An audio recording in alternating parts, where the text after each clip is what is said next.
আমার চ্যানেলে স্বাগত। আজকে আমি কচু শাক রান্না করছি ইলিশ মাছের মাথা দিয়ে। দেখুন এখানে ইলিশ মাছের দুটো মাথা রেখেছি 4 পিস করে। এখানে কচু শাক কুটে রেখেছি, আর এখানে দুটো পেঁয়াজ কুচিয়ে রেখেছি, আর এখানে সর্ষে বাটা রেখেছি। এবার আমি কড়াইয়ে তেল দিয়েছি, তেল গরম হলে ইলিশ মাছের মাথাগুলো ভেজে নেব। ইলিশ মাছের মাথাগুলো আমি ভেজে নিই। কড়াইয়ে অল্প তেল দিয়েছি, এবার ইলিশ মাছের মাথাগুলো ভেজে নিই। মাছের মুড়োগুলো একটু ছেড়ে গেছে ভাজা, আর একটু ভেজে নিচ্ছি, তারপর তুলে নেব। ইলিশ মাছের মুড়োগুলো ভাজা হয়ে গেছে, আমি তুলে নিচ্ছি।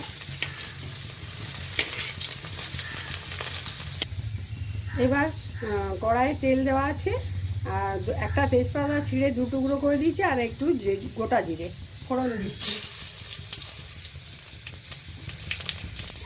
এটা একটু ভাজা গন্ধ বেরোলে পেঁয়াজটা দিয়ে দেবো। তেজপাতা একটু ভাজা হয়ে গেছে, এবার আমি পেঁয়াজ কুচোগুলো দিয়ে দিলাম।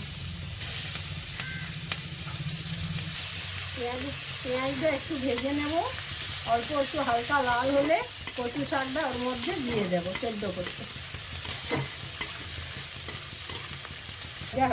পেঁয়াজগুলো অল্প লাল হয়ে গেছে, এবার আমি কচু শাক ওর মধ্যে দিয়ে দিচ্ছি।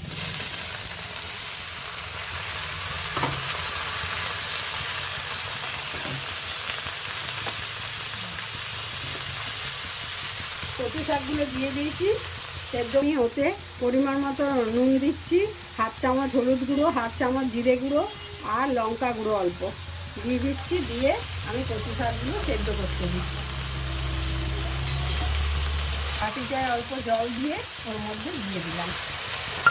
এবার কচু শাক সেদ্ধ করতে দিচ্ছি। কচু শাক সেদ্ধ হয়ে গেলে তারপর মুড়ো দিয়ে আর সর্ষে রেখেছি, কচু শাকটা সেদ্ধ হলে সর্ষেটা দেবো।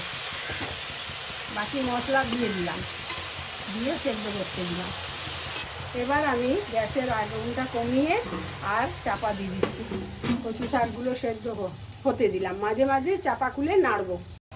আমার কচু শাক সেদ্ধ হয়ে গেছে দেখুন।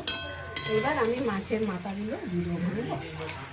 মাছের মাথাগুলো ভেজে রেখেছিলাম, ইলিশ মাছের মাথা, ওগুলো দিয়ে দিলাম।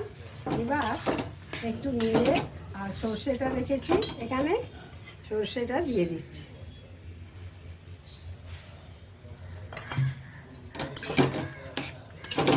দিয়ে একটু ফুটিয়ে নেব, তারপর নামাবো।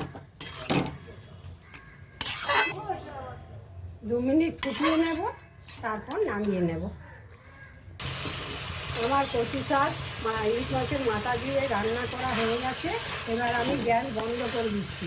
আপনারা এইভাবে করে খেয়ে দেখবেন, গরম ভাতের সাথে খুব সুন্দর লাগবে। আর কেমন লাগে আমাকে কমেন্ট করে জানাবেন। আমার ভিডিওটা লাইক করবেন, শেয়ার করবেন, আমার চ্যানেলটাকে সাবস্ক্রাইব করবেন, আর আমাকে ফেসবুক, ইনস্টাগ্রামে ফলো করবেন। দুটোরই লিঙ্ক ডেসক্রিপশন বক্সে দেওয়া আছে। নমস্কার।